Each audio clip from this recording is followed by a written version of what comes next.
வணக்கம். நம்ம இன்றைக்கி பார்க்க போகிறது தொடரி படத்தோட விமர்சனம். இங்கிலீஷில் வந்து ஒரு 4-5 வருஷத்துக்கு முன்னாடி அன்ஸ்டாப்பபிள் அப்படின்னு ஒரு படம் வந்தது. அந்த அன்ஸ்டாப்பபிள் படத்தோடைய கோலிவுட் வெர்ஷன் தான் வந்து தொடரி. என்னன்னா, ஒரு ரயில் ஒரு இடத்துலேருந்து கிளம்புது. அந்த டிரைவருடைய கண்ட்ரோலில் அந்த ரயில் இல்லாமல் போக அந்த ரயில்னால் பெரிய விபத்து உண்டாக போகுது. நிறைய பேர் சாக போகிறாங்க. இது எப்படி தடுக்கிறாங்க? இவ்வளோ தான் படத்தோட கதை. அன்ஸ்டாப்பபிள் படத்தை பார்த்தீங்கன்னாக்கா, படம் ஆரம்பித்து 5வது நிமிஷம் அல்லது 10வது நிமிஷத்துலேயே கண்டென்ட்டுக்கு வந்துடுவாங்க. அதாவது படம் அந்த ட்ரெயின் வந்து ப்ராப்ளம் ஆகிடும். அந்த சீன்லேருந்து படம் முடிகிற சீன் வரைக்கும் பார்த்தீங்கன்னாக்கா பரபரப்பாக கரெக்டாக போயிருக்கும். அதே தொடரில் பார்த்தீங்கன்னாக்கா ஃபர்ஸ்ட் ஆஃப் முழுக்க கமர்ஷியல் எலிமெண்ட்ஸ் வேணுன்றதுக்காக நம்மளை வச்சு செய்கிறாங்க. இந்த கமர்ஷியல் எலிமெண்ட்ஸ் எல்லாம் கடந்து இன்டர்வல் கிட்ட தான் இந்த ட்ரெயினுடைய ப்ராப்ளம் ஸ்டார்ட் ஆகுது. அதில் இருந்து கிளைமேக்ஸ் வரைக்குமான பக்கா பேக்கேஜ் தான் வந்து தொடரியோட ப்ளஸ். படத்தில் வந்து ஒரு பக்கா பேக்கேஜ் பிடிச்சிட்டாங்க. அந்த ட்ரெயினுடைய சீக்வன்ஸ், அந்த ட்ரெயின் ப்ராப்ளம் ஆகிறதுலேருந்து இவங்கெல்லாம் சேஃபாக காப்பாற்றப்படுற வரைக்குமான பேக்கேஜை பக்காவாக பிடிச்சிட்டாங்க. அதுக்கு முன்னாடி சீன்ஸ் ஃபில்லப் பண்ணுன்றதுக்காக இவங்க கொஞ்சம் காமெடி சீன்ஸுன்ற பேரில் கூட நம்மளை கடித்து தள்ளுறாங்க. ஃபர்ஸ்ட் ஆஃப் கூட சொல்லலை, முதல் 1 மணி நேரத்துக்கு மொக்கைகளை மட்டும் உங்களால் தாங்க முடிஞ்சதுன்னா உங்களுக்கு ஒரு நல்ல என்டர்டெய்னர், அதாவது வந்து ஒரு சீட் நுனியில் உட்காந்து அடுத்து என்ன நடக்குமோ அப்படின்னு நம்ம வந்து ஒரு பரபரப்பாக பார்ப்போம். பார்த்தீங்களா, அந்த மாதிரி படங்கள் பார்த்து ரொம்ப வருஷம் ஆச்சு. எல்லா மாதிரி படங்கள் நான் பார்க்கல. அன்ஸ்டாப்பபிள் பார்க்கும்போது அப்படி இருந்தது. அந்த ஃபீலை நம்ம கண்டிப்பாக கொண்டு வந்திருக்காங்க. ஆனால் அந்த 1 மணி நேரத்து மொக்கைகளை மட்டும் நம்ம தாங்கிக்கிட்டோம்னா போதும். தனுஷ், எனக்கு உண்மையிலே மிகப்பெரிய ஆச்சரியம் வந்து இந்த படத்தில் தனுஷ் அப்படின்ற ஒரு கேரக்டருக்கான வேலையே இல்லை. ஒரு புதுமுகமோ இல்லை வந்து ஒரு மார்க்கெட்டே இல்லாமல் மார்க்கெட் கிடைக்க துடிக்கிற ஒரு ஹீரோ வந்து நடிச்சிருந்தாருன்னா ஓகே. தனுஷோட மார்க்கெட் வேல்யூக்கான படம் வந்து இது இல்லை. இல்லாட்டி வந்து இந்த படத்துக்கு தனுஷ் ஆப் கிடையாது, அவ்வளோதான். இருந்தாலும் கதையின் மேலே இல்லை இந்த படத்தின் மேலே இருக்கிற நம்பிக்கையில் தனுஷ் நடிச்சிருக்கிறாரு. அவர் பாராட்டி தான் ஆகணும். இன்டர்வலுக்கு அப்புறம் ஒரு 1/2 மணி நேரம் காணப்படுறாரு ஆள். படத்தில் வந்து அவருக்கான சீன்ஸே இல்லை. கடைசி 1/2 மணி நேரம் மட்டும் தனுஷ் ஒரு ஹீரோ அப்படின்றதுனால அவர் வழியை வந்து திணிச்சு அவருக்கு சீன்ஸ் வச்சுருக்குறாங்க. கீர்த்தி சுரேஷ் அவங்க ஃபுல்லாக மேக்கப் போட்டு அப்படி பார்த்துருந்தா நம்ம வந்து இந்த படத்தில் கொஞ்சம் கூட மேக்கப் இல்லாமல் இயற்கையான அவங்களுடைய ஸ்கின் டோன் என்னவோ அந்த டோன்லேயே வந்து படம் ஃபுல்லாக ஷூட் பண்ணியிருக்காங்க.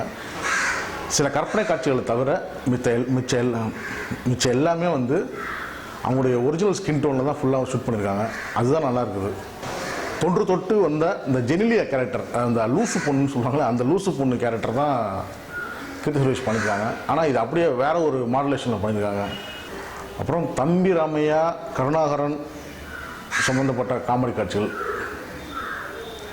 ஒரு 2-3 இடங்கள், அதுவும் இன்டர்வலுக்கு அப்புறமா வந்து தம்பி ராமையாவுக்கு பின்னாடி வந்து ஆர்மிக்காரங்க இருக்கிறது தெரியாமல் ஒரு பயங்கரமான பில்டப் வசனம் பேசி தம்பிராமையா மாட்டிக்கிற அந்த ஒரு சீன் மட்டும்தான் நல்லா இருக்குது. காமெடின்னு சொல்கிற மாதிரி அந்த ஒரு சீன் மட்டும்தான் தேட்டரை நல்லா சிரிக்கிறாங்க.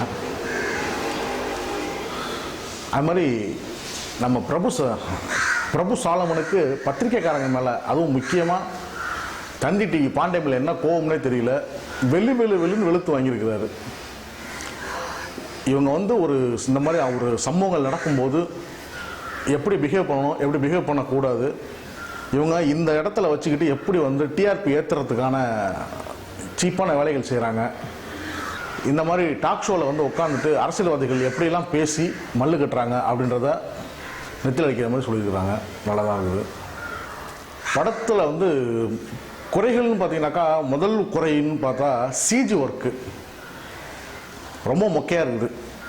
கிரீன்மேட்டில் வந்து ஷூட் பண்ணியிருக்காங்க இல்லையா, அந்த கிரீன்மேட் சீன்ஸை வந்து அவங்க சிஜி பண்ணும்போது அப்படியே அது அப்படியே பேக்ட்ராப் நல்லா தெரியுது. இது வந்து கிரீன்மேட் தான் அப்படின்றதும் சிஜி மொக்கையாக இருக்குது. மற்றபடி படத்தில் பெரிய குறைகள் அப்படின்னா ஒன்றும் இல்லை. இந்த சிஜி ஒர்க்கு முக்கியமான விஷயம், ரயில்வேல ஒர்க் ஷாப்பில் இருக்கிறவங்க கிடையாது, ஓப்பன் லைன்லையும் ரன்னிங் ஸ்டாஃபும் சத்தியமாக இந்த படத்தை பார்த்துடாதீங்க, தொங்கிடுவீங்க. அந்த மாதிரி நமக்கு தெரிஞ்ச டெக்னிக்கல் விஷயங்களை போட்டு சொதப்புன்னு சொதப்பி லிவர் தூக்குறது, ஸ்டேஷன் நடக்கிறது, வெஸ்டிபிள் ரப்பரே இல்லாமல் வந்து தனுஷ் நடந்து போகணுன்றதுனால 2 ட்ரெயினும் வந்து ஜாயிண்ட் ஆகிற இடத்துல வந்து இவங்க ஒரு பிளைவுட்டை போட்டு மூடி இருக்கிறது. இந்த மாதிரி ரயில்வேயோடைய ரூல்ஸ் எல்லாமே வந்து இவங்களுடைய வசதிக்கு இவங்க மாற்றிக்கிறாங்க. அந்த படத்துக்கு இந்த படத்துக்கு போன வித்தியாசம்னு பார்த்தீங்கன்னாக்கா, அந்த படம் வந்து வேகன், அதாவது வந்து சரக்கு ரயில், இது வந்து பேசஞ்சர் ட்ரெயின், அவ்வளோதான் வித்தியாசம். அப்புறம் நான் பயந்துக்கிட்டே படம் பார்க்க போன ஒரு முக்கியமான காரணம் வந்து பிரபு சாலமன் தான். ஏன்னா அவருடைய படங்களுக்கு வந்து ரொம்ப நெகட்டிவான கிளைமேக்ஸ் வச்சுருவார். நம்ம அதை மனசு வந்து ரொம்ப கனத்துரும்னு சொல்லிட்டு தான் ரொம்ப யோசித்தேன். ஆனால் அந்த மாதிரி ஒரு நெகட்டிவ் கிளைமேக்ஸ் வைக்காததுக்கே ஒரு பாராட்டுகள் தான் அவருக்கு. இன்டர்வலுக்கு அப்புறமான சீன்ஸ் உண்மையிலே வந்து பரப்பாக நமக்கு வந்து கவனத்தை வந்து அங்கங்கே திசை திருப்பாமல், நமக்கு வந்து அலுப்பு தட்டாமல், நம்ம கவனத்தை திரையிலேருந்து கண்ணை வந்து கீழே கூட இறக்க விடாமல் படம் பண்ணியிருக்காங்க. உண்மையிலேயே அதுதான் பெரிய விஷயம். நிறைய படங்கள் இந்த மாதிரி நம்ம ஆர்வமாக ரோட் மூவிலாம் இருக்குது பார்த்தீங்களா, அந்த ரோட் மூவிலாம் நம்ம பார்க்க உட்காந்தோம் அப்படின்னாக்கா கொஞ்ச நேரத்தில் நமக்கு கொஞ்சம் சலிப்பு தடையில நம்ம ஃபோன் எடுத்து நோண்ட ஆரம்பிச்சிடுவோம், இல்லாட்டி பக்கத்துல வேடிக்கை பார்க்க ஆரம்பிச்சிடுவோம். அந்த மாதிரி எதுவுமே இல்லாமல் இன்டர்வல் வரைக்குமான அந்த படத்துக்கான கொஞ்சம் முன்னாடி அந்த ஹீரோயினுடைய இன்ட்ரடக்ஷன்ஸு, அப்புறம் காமெடிகள், இந்த இதில் தாண்டி படம் வந்து இந்த ட்ரெயின் ப்ராப்ளத்தில் சிக்குது. டிரைவர் வந்து அன்கான்ஷியஸ் ஆகிறாரு, வண்டி சிக்கல் ஆகிடுது. அது எப்படி நிறுத்துறாங்க, அந்த ப்ராப்ளம் ஸ்டார்ட் ஆகிற இடத்துலேருந்து கிளைமாக்ஸ் வரைக்குமான சீன்ஸ் 1ஆம் கிளாஸ். கண்டிப்பாக படத்தை தேட்டரில் போய் பாருங்கள். இந்த விமர்சனம் உங்களுக்கு பிடிச்சிருந்தா சேனலை சப்ஸ்கிரைப் பண்ண மறக்காதீங்க. நன்றி, வணக்கம்.